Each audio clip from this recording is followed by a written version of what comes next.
안녕하세요. 밤의 미스터리 청취자 여러분. 오늘도 어김없이 찾아온 깊은 밤의 시간입니다. 지금 이 순간 여러분은 어디서 이 방송을 듣고 계신가요? 혹시 지하철을 타고 계신 분들도 있을 텐데요. 그렇다면 오늘의 이야기에 더욱 몰입하실 수 있을 겁니다. 오늘 제가 여러분께 들려드릴 이야기는 정말 오랫동안 마음 한구석에 묻어뒀던 실화입니다. 이 이야기는 한 분이 직접 보내주신 편지를 바탕으로 재구성한 것인데요. 그분은 현재 무당으로 활동하고 계신다고 하더군요. 그런데 말입니다. 이분이 처음부터 무당이 되려고 했던 건 아니었어요. 오히려 그 길을 피하려고 몸부림쳤다고 하는데 결국 받아들일 수밖에 없었던 이유가 있었습니다. 바로 어린 시절부터 계속해서 그것들을 봐왔기 때문이죠. 그 첫 번째 경험이 오늘 제가 들려드릴 인천의 한 작은 마을에서 일어난 화재 사건입니다. 겉으로 보기엔 그저 평범한 주택 화재 같지만 그 안에 숨겨진 진실은 정말 끔찍했거든요. 자, 그럼 이제 시간을 되돌려서 1990년대 중반 인천의 한 작은 어촌 마을로 가보겠습니다. 1990년대 중반의 인천, 지금처럼 발달된 도시가 아니었던 그 시절 말이에요. 특히 바닷가 근처의 작은 마을들은 정말 소박했습니다. 쓰러져가는 작은 판자집들이 다닥다닥 붙어있고 그 사이사이로는 좁은 골목길들이 미로처럼 얽혀 있었죠. 오늘 이야기의 주인공인 6살 아이가 살던 마을도 그런 곳이었습니다. 오후만 되면 온 동네에 밥 짓는 냄새가 퍼졌고요. 바다 앞 마을이라서 여름이면 항상 짙은 해무가 마을 전체를 감쌌다고 합니다. 그런데 이 마을에서도 특히 구석진 곳에 디귿자 모양으로 생긴 아주 작은 다세대 주택이 하나 있었어요. 요즘 사람들이 생각하는 그런 빌라 같은 게 아니라 정말 단칸방 3개가 붓자로 붙어있는 그런 집이었죠. 가운데 집에는 6살 아이와 그의 가족이 살고 있었습니다. 아버지는 어부셨는데 며칠씩 배를 타고 나가시는 일이 많아서 집에 계신 날이 별로 없었다고 해요. 어머니는 3살짜리 아들과 6살 아들을 혼자 키우고 계셨고요. 그리고 왼쪽 집에는 한 명의 남자가 혼자 살고 있었습니다. 40대 초반 정도로 보이는 수염을 덥수룩하게 기른 대머리 남자였는데요. 이 사람도 어부였어요. 하지만 뭔가 달랐습니다. 매일 몸에서 땀과 담배 냄새가 섞여서 나는 그런 사람이었고 말수도 적어서 이웃들과 거의 대화를 나누지 않았다고 해요. 오른쪽 집에는 아주머니 한 분이 혼자 사셨는데 이분은 정말 좋은 분이셨나 봅니다. 아이들에게 과자나 사탕을 자주 주시고 항상 밝은 모습이셨다고 하거든요. 나중에 알게 된 사실이지만 이 아주머니는 과부셨습니다. 남편과 아들이 사고로 세상을 떠나서 혼자 살고 계셨던 거죠. 그렇게 세 가구가 디귿자 모양의 작은 집에서 각자의 삶을 살아가고 있었습니다. 하지만 그 평범해 보이던 일상 속에 정말 끔찍한 비밀이 숨어 있었던 거예요. 그 비밀이 드러나게 된 날이 바로 1995년 6, 7월경의 어느 더운 여름날이었습니다. 6살 아이에게는 그날의 기억이 마치 인생의 첫 번째 기억처럼 선명하게 남아있다고 합니다. 그날의 공기, 바람, 냄새까지도 모두 생생하게 기억한다고 하거든요. 그날은 정말 무더운 여름날이었어요. 낮에 어머니와 함께 시장에 갔는데 반팔을 입고 있었는데도 햇볕이 너무 강해서 목이 볕에 데어 따가울 정도였다고 합니다. 시장에서 어머니는 아이가 좋아하는 만화 캐릭터가 그려진 신발을 사주셨어요. 아이는 그 신발이 정말 마음에 들었나 봐요. 집에 와서도 계속 그 신발을 들여다보고 있었거든요. 집에 돌아와서는 시원한 수박을 먹었습니다. 아버지는 그날도 배를 타고 나가서 집에 계시지 않았고요. 어머니는 3살짜리 아들에게 젖을 먹이셨죠. 평범하고도 평화로운 여름 오후의 풍경이었습니다. 하지만 문제는 잠자리에 들면서부터 시작되었어요. 해가 떨어지고 2시간 정도 지났을까요? 어머니는 3살짜리 아들을 안고 잠자리에 드셨고 6살 아이는 땀이 너무 나고 더워서 구석벽에 붙어서 누워 있었습니다. 모기향 냄새를 맡으면서 천장을 바라보고 있었죠. 그런데 갑자기 발 아래쪽에 놓여있던 라디오에서 이상한 소리가 나기 시작했어요. 90년대 중반이었으니까 그 시절엔 못 사는 동네에는 텔레비전이 많이 없었거든요. 대신 집집마다 라디오는 거의 있었는데 이 집도 마찬가지였어요. 어머니의 유일한 취미가 라디오 듣기와 사연 보내기였기 때문에 아이도 자연스럽게 라디오를 들으며 자란 거죠. 그런데 그 라디오에서 삐이야의 이야이는 소리가 계속 나는 거예요. 마치 이명이 들릴 때 나는 그런 소리였는데 음의 높낮이가 계속 바뀌면서 말이죠. 이명은 별거 아니죠. 하지만 그 소리가 라디오에서 나온다면 이야기가 완전히 달라지는 거잖아요. 무서워진 아이는 일어나서 라디오를 확인해봤어요. 그런데 라디오는 꺼져 있었습니다. 전원이 들어와 있지도 않은 상태였어요. 더 이상한 건 아이가 라디오 가까이 가자 그 소리가 멈췄다는 거예요. 다시 누우니까 또 그 소리가 시작되더라고요. 어린 마음에 너무 무서웠던 아이는 천장 보는 것도 그만두고 눈을 꼭 감고 숫자를 세기 시작했습니다. 하나, 둘, 셋. 50쯤 넘게 셌을 때 펑 하는 소리가 들렸어요. 무서워서 눈은 들 수 없었지만 펑, 펑 하는 소리가 계속 들리는 거예요. 무서움을 이긴 호기심이 결국 아이의 눈을 뜨게 만들었습니다. 일어서서 소리가 나는 쪽을 바라보니 소리는 왼쪽 집, 그러니까 어부 아저씨네 집에서 나고 있었어요. 이번에는 소리만이 아니었습니다. 반투명 유리창 밖으로 불길이 일렁이고 있었거든요. 펑 하는 소리는 불에 무언가가 타서 터지는 소리였던 거예요. 놀란 아이는 급하게 어머니를 깨웠습니다. 엄마! 하고 부르자마자 정말 이상한 일이 벌어졌어요. 분명히 깊이 잠들어 계셨던 어머니가 아이가 부르자마자 3살짜리 아들을 안고 집 밖으로 달려나가신 거예요. 마치 내가 깨워주길 기다리고 있었던 사람처럼 말이죠. 어머니는 집 대문 앞까지 달린 후에야 멈춰섰습니다. 아마 집안에 있는 6살 아들이 생각나셨나 봐요. 그런데 그 짧은 시간 동안 어부 아저씨네서 시작된 불길은 오른쪽 아주머니네 집까지 옮겨 붙었어요. 기름이 샜는지 뭔지는 모르겠지만 두 집이 불로 완전히 이어져 있더라고요. 다행히 가운데 있던 이 가족의 집만은 아직 불길이 번지지 않았어요. 하지만 세 집이 붙어있는 구조였기 때문에 조금씩 불길이 번지기 시작하고 있었죠. 불로 이어진 벽이 어머니와 아이 사이에 있었습니다. 불길이 일렁거리는 너머로 어머니의 모습이 보였어요. 놀란 눈, 식은 땀을 흘리는 모습. 아이의 이름을 목이 터져라 부르고 계셨죠. 아이는 얼른 나가려고 신발을 신으려고 했어요.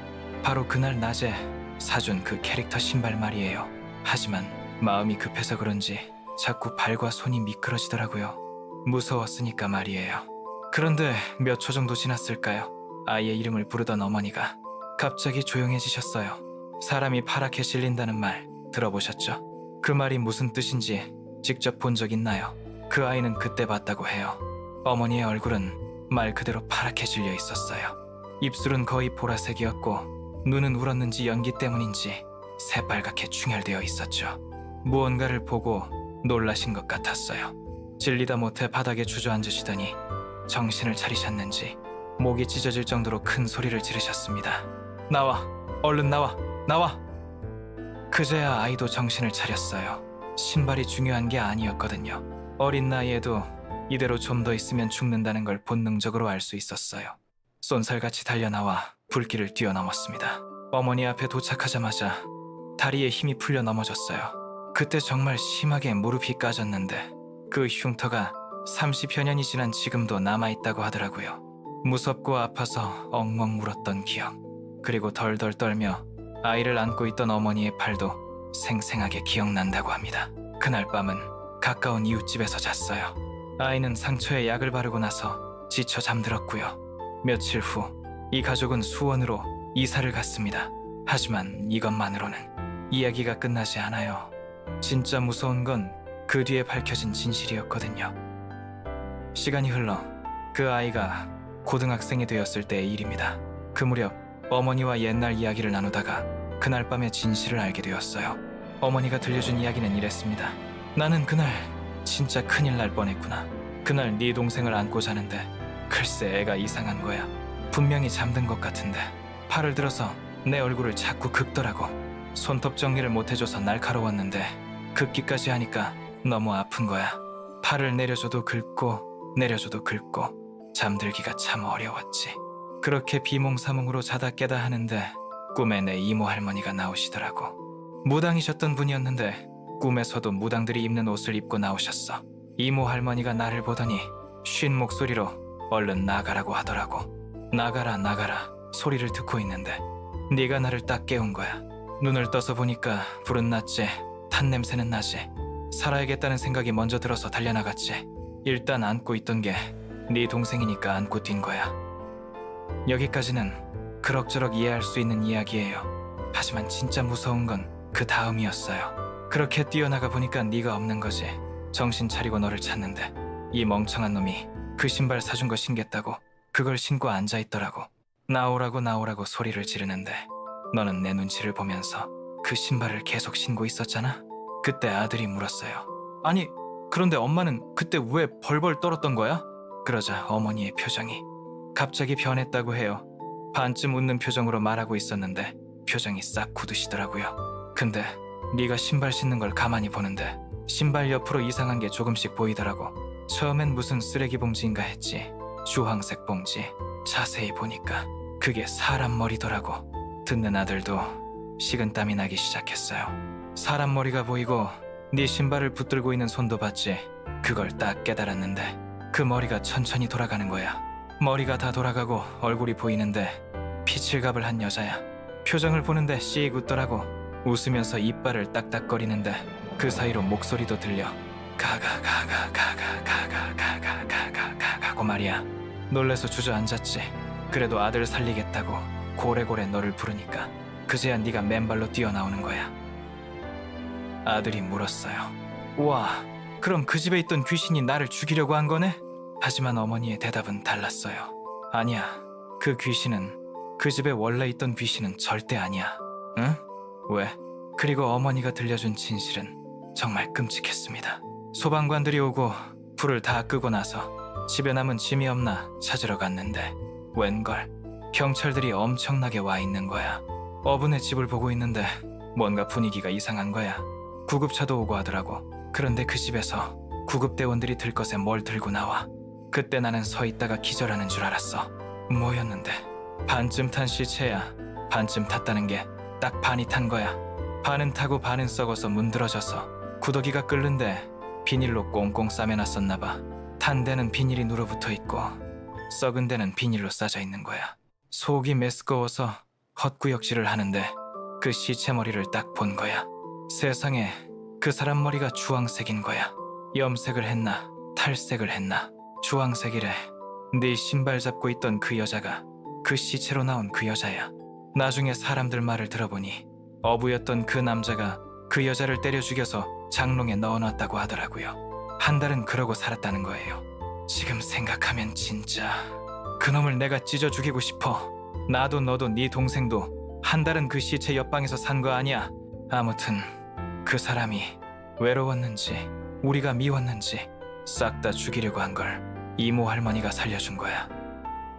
이것이 한 무당이 들려준 자신의 첫 번째 초자연적 경험담입니다. 지금 들으신 이야기는 단순한 창작이 아닙니다.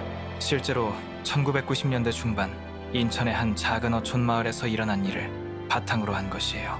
당시 6살이었던 아이는 그 경험이 자신의 인생을 완전히 바꿔놓았다고 말합니다. 그 이후로도 계속해서 이런 일들을 겪게 되었고 결국 무당의 길을 걷게 되었다고 하더라고요. 여러분은 이 이야기를 어떻게 받아들이셨나요? 단순한 우연의 일치일까요? 아니면 정말로 억울하게 죽은 영혼이 자신의 존재를 알리려 했던 걸까요? 그 어부가 저지른 끔찍한 범죄.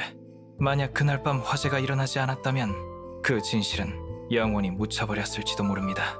혹시 그 여성의 영혼이 자신의 억울함을 세상에 알리기 위해 마지막 힘을 다해 그 집에 불을 낸 건 아닐까요? 그리고 같은 피해자가 될 뻔했던 가족들을 구하기 위해. 아니면 정말로 무당이었던 증조할머니의 영혼이 꿈에 나타나 가족을 구한 걸까요? 진실이 무엇이든 한 가지 확실한 건 있습니다. 그날 밤 그 가족이 무사히 빠져나왔고 그 덕분에 끔찍한 범죄가 세상에 드러났다는 사실 말이에요. 오늘 밤 여러분이 지하철을 타거나 혹은 집에서 잠자리에 들 때 혹시 이상한 소리가 들린다면 한 번쯤은 주의 깊게 들어보세요. 그것이 단순한 소음일 수도 있지만 때로는 누군가의 마지막 메시지일지도 모르거든요. 지금까지 밤의 미스터리였습니다. 오늘도 들어주셔서 감사하고 모두 안전한 밤 되시기 바랍니다.